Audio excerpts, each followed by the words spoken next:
Buletin 1.30 17 Oktober bersama saya Azaria Tagaya. Tajuk utama hari ini, bekas pengarah KKBN Pontian berdepan dakwaan penyelewengan lebih RM11,000. Juga kerajaan umum semua laluan VIP di lapangan terbang diperketat.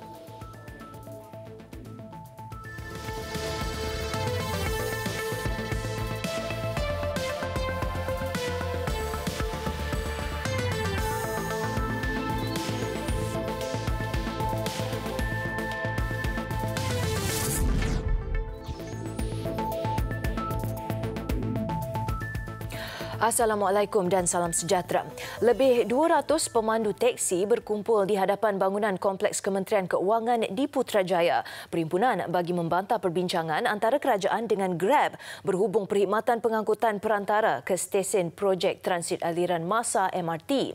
Memorandum bantahan diserahkan oleh penasihat Big Blue Taxi Facilities Sendirian Berhad, Datuk Syamsul Bahrin Ismail, yang mewakili Persatuan Pemandu Teksi kepada Setiausaha Bahagian Strategi Korporat dan Komunikasi Perbendaharaan Malaysia, Suhaili Ahmad. Datuk Syamsul Bahrin mendesak Menteri Keuangan Lim Guan Eng memberi penjelasan dalam tempoh 24 jam berhubung kenyataan setiausaha politiknya Tony Phua berkaitan perbincangan antara kerajaan dengan Grab mengenai perkhidmatan pengangkutan perantara ke stesen MRT. Persoalan dibangkitkan, mengapa kenyataan dikeluarkan oleh Tony Phua dan bukannya dari Guan Eng sendiri. Jika Guan Eng gagal memberi penjelasan dalam tempoh 24 jam, pemandu teksi katanya akan mengadakan piket di seluruh negara. Menurut Datuk Syamsul Bahrin, selepas pilihan raya umum ke-14, pemandu teksi berharap nasib mereka akan terbela, tetapi sebaliknya yang berlaku. Sebelum ini, Tony Phua membuat kenyataan tiada gantian mahupun pembatalan membabitkan kemudahan bas perantara sedia ada ke stesen MRT, namun pihaknya bakal menawarkan perkhidmatan tambahan buat pengguna yang melibatkan Grab.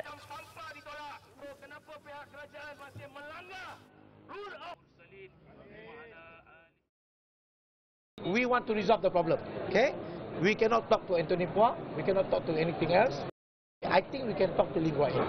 Only want to talk to the minister. Lim Guan Eng, because why? This issue was brought up by his political secretary. So I don't know why the political secretary is more powerful than Lim Guan Eng.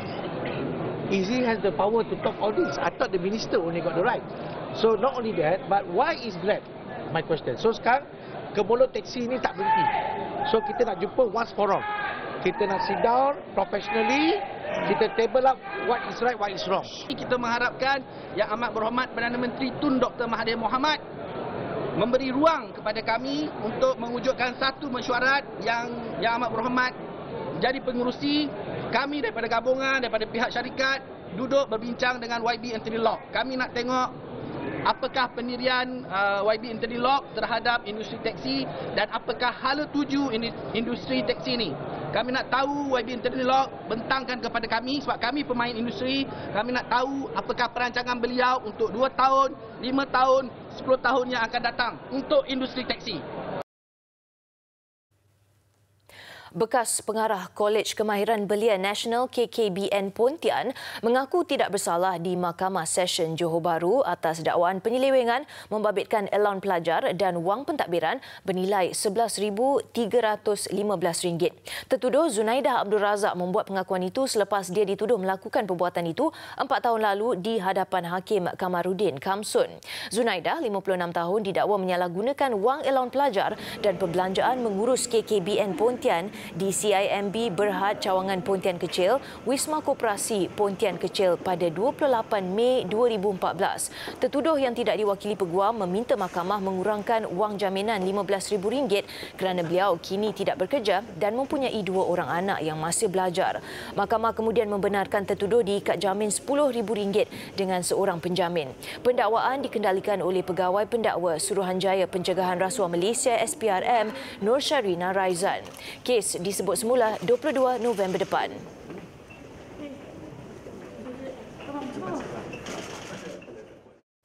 Masih dengan rasuah, kali ini di Selangor. Gara-gara meminta dan menerima suapan RM1,000, seorang pegawai bomba ditahan SPRM. Lelaki berusia 58 tahun itu ditahan jam 7.35 malam semalam di Kapar, Selangor. Siasatan awal mendapati suspek meminta suapan RM1,000 daripada pemilik kilang plastik sebagai dorongan meluluskan pemeriksaan keselamatan di kilang terbabit. Pengarah SPRM Selangor, Dato' Alias Salim, ketika dihubungi BH mengesahkan penahanan itu. Kes disiasat mengikut Seksyen 17(A) Akta SPRM 2009. Suspek akan dibawa ke Mahkamah Magistrate Shah Alam untuk permohonan reman hari ini.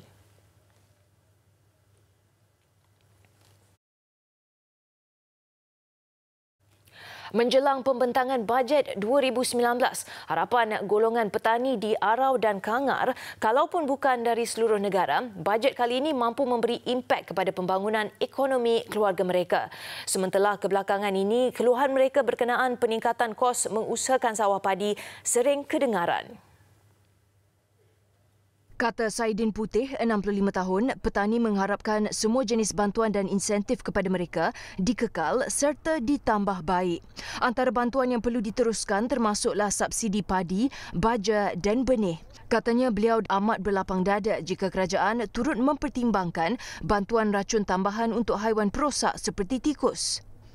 Kerajaan tak bagi ya tu, dia tak bagi apa ni, bak racun tikus ni tak bagi ya. Dia bagi jenis racun padi tu. Jauh-jauh tu.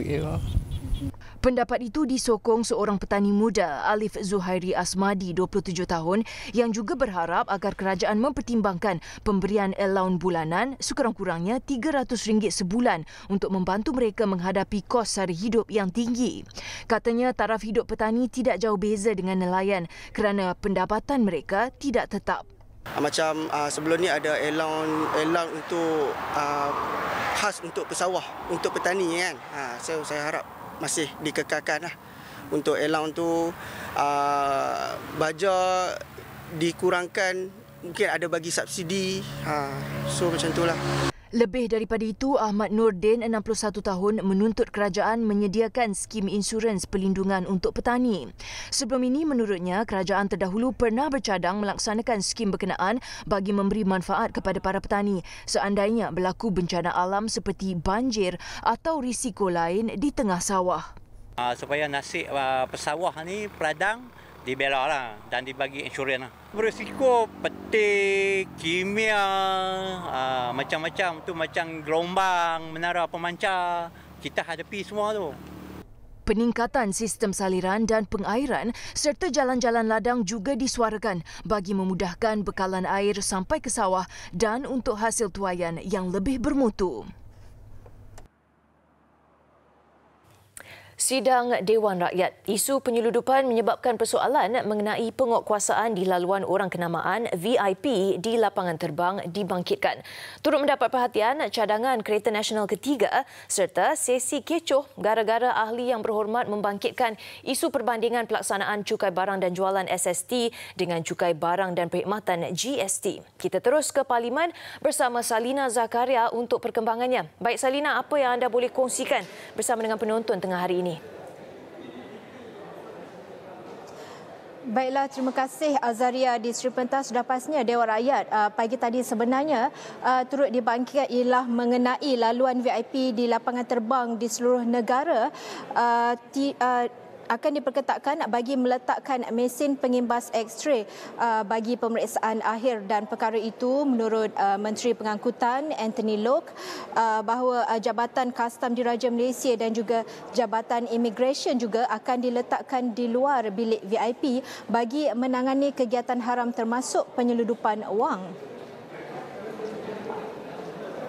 Apakah langkah-langkah efektif yang diambil oleh Kementerian Pengangkutan untuk memastikan laluan khas tersebut tidak disalahgunakan oleh pihak-pihak tertentu seperti mana pada bulan lalu masa sebuah agensi JPM di pentadbiran lalu atau lama telah menyalahgunakan laluan tersebut untuk selulup wang sejumlah 49 juta ke dalam negara ini.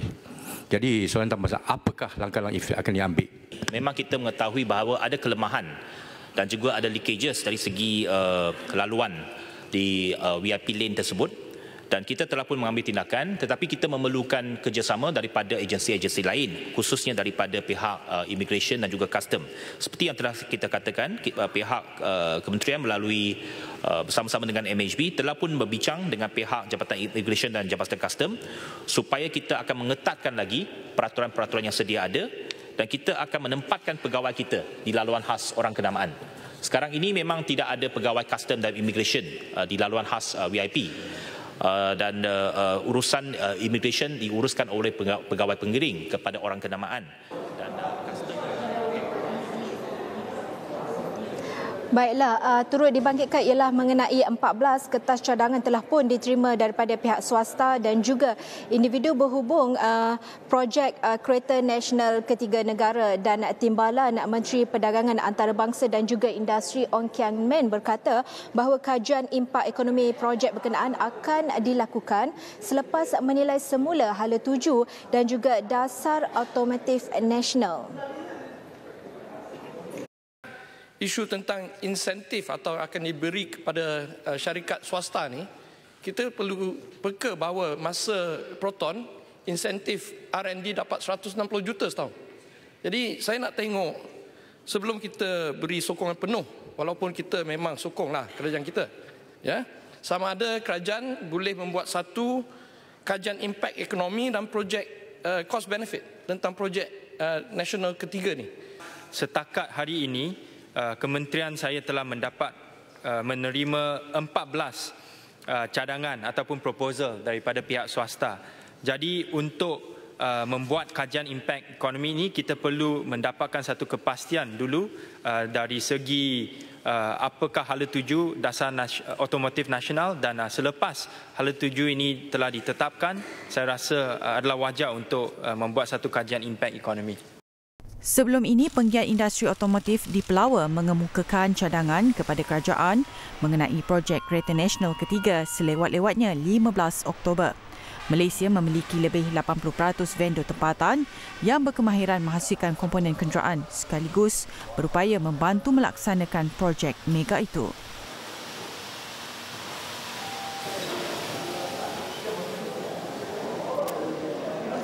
Dan sidang Dewan Rakyat pagi tadi juga sedikit kecoh. Isu mengenai kenaikan harga barang turut dibangkitkan, dan persoalan yang diajukan ialah mengapa harga barangan dan juga perkhidmatan meningkat selepas sahaja pelaksanaan cukai dan perkhidmatan SST dilaksanakan. Kerana ia menyentuh isu dan perkara yang pengeluar, impak cukai jualan masih belum ketara pada harga. Tuduhan itu perlu dibuktikan. Jika tidak boleh menggunakan Dewan ini untuk membuat tuduhan sembarangan. Mengelirukan dan tidak benar. Betul, kita memang ada buat kajian. Kita tak akan pengguna. Ini orang tak sekolah pun boleh faham. Di samping itu, di bawah GST hanya 500 barangan yang dikecualikan GST. Di bawah SST 5,000 cukai kita hanya 22 bilion saja. 22 bilion saja. Itu adalah maksudnya rakyat bayar kurang sangat itu cukai. Standing order yang Muhammad. Standing order yang Muhammad. Orang kaya yang Muhammad. Yang Muhammad Speaker. Standing order. Standing order. Baiklah, sudah pasnya ketika ini sidang Dewan Rakyat berhenti seketika, dan ketika ini baru sahaja jam 1.45 dan akan bersambung sebenarnya sesi ini jam 2.30 nanti. Saya bersama dengan rakan tugas Wan Zairul Azri. Dengan itu kita kembali ke Sri Pentas bersama anda. Bertemu kembali. Pelajar universiti diberi kebebasan mengadakan pilihan raya kampus tanpa campur tangan mana-mana pihak. Menurut Menteri Pendidikan Dr. Mazli Malik, itu antara janji kerajaan yang mahu memberikan semula kuasa kepada mahasiswa. This is part of our promise to empower the students, freedom for the students, academic freedom, and rendering back the power of and idealism of students. Yeah. That's part of our promise. Part of our promises. Beliau ditemui selepas hadir di Sri Pentas Bandar Utama malam tadi untuk program Soal Rakyat. Katanya pelajar yang diberi kebebasan sepenuhnya untuk menjalankan pilihan raya kampus harus memikul amanah itu dengan penuh tanggungjawab.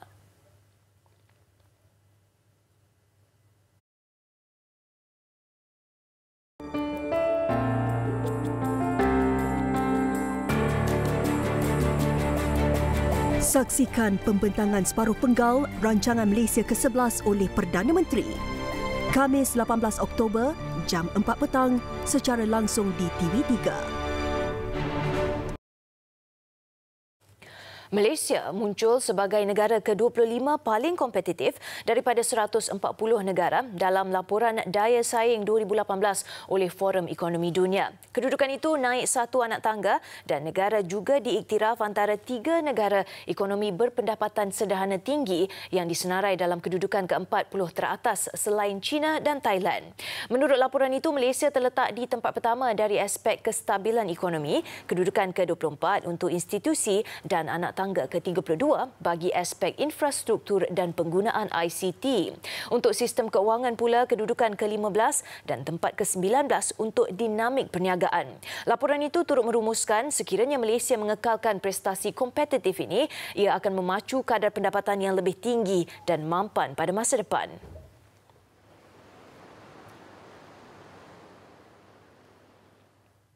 Malaysia konsisten dalam dasar terbukanya untuk menjalinkan hubungan dagangan dengan negara luar, terutamanya Jepun. Menteri Perdagangan Antarabangsa dan Industri, Datuk Daryl Lee King berkata, itu pendirian kerajaan dipimpin oleh Perdana Menteri Tun Dr. Mahathir Mohamad yang mahu menghidupkan semula dasar pandang ke timur.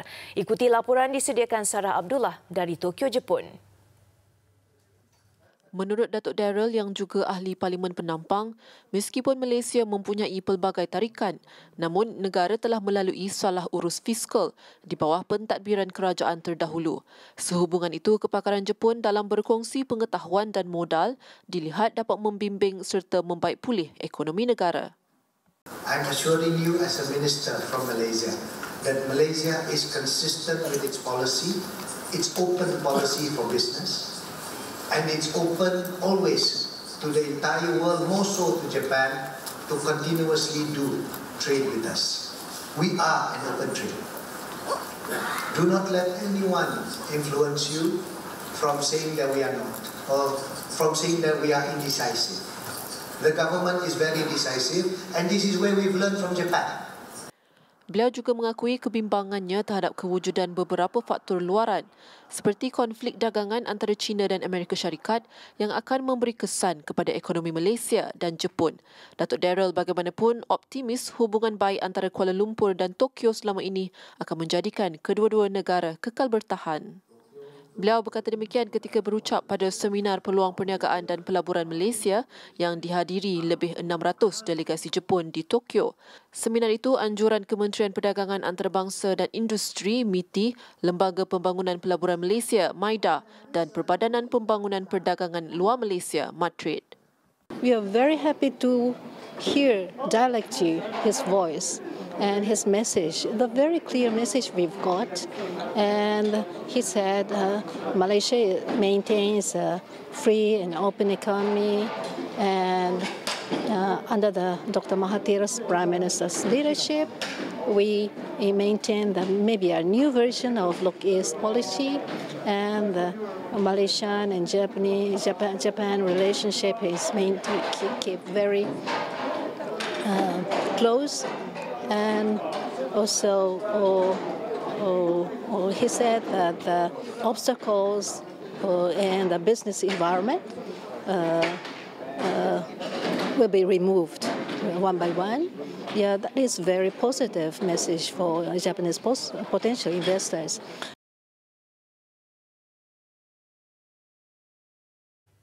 Peruntukan keuangan bagi mempertingkatkan keupayaan Badan Penyiasat Memerangi Jenayah Keuangan perlu diusulkan dalam bajet 2019. Menurut Ketua Pegawai Pematuhan Al-Rajhi Bank V. Maslamani, ia kerana jenayah keuangan semakin meluas dan canggih sekaligus memerlukan kepakaran teknikal serta pegawai berpengalaman.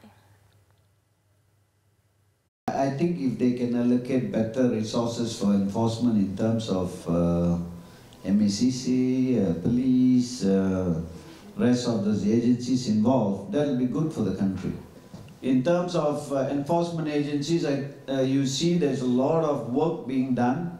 As I said, money trails are not easy to catch. The moment someone launders the proceeds, it's very difficult to charge someone to get full account of it. That's only from the investigation part. Terdahulu berlangsung taklimat persidangan jenayah keuangan dan pembiayaan keganasan ke-10 yang akan berlangsung pada 30 dan 31 Oktober ini.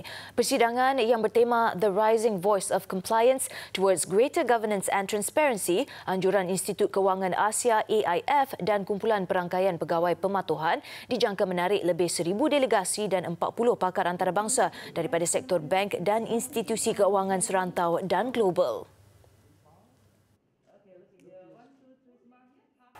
Baik, bayangkan jika pada masa akan datang anda tidak perlu menggunakan jari anda sendiri untuk mengambil panggilan di telefon. Ikuti hasil ciptaan penyelidik Perancis dengan jari tambahannya. Sama-sama kita saksikan. Saya Azaria Tagaya. Salam hormat. Assalamualaikum.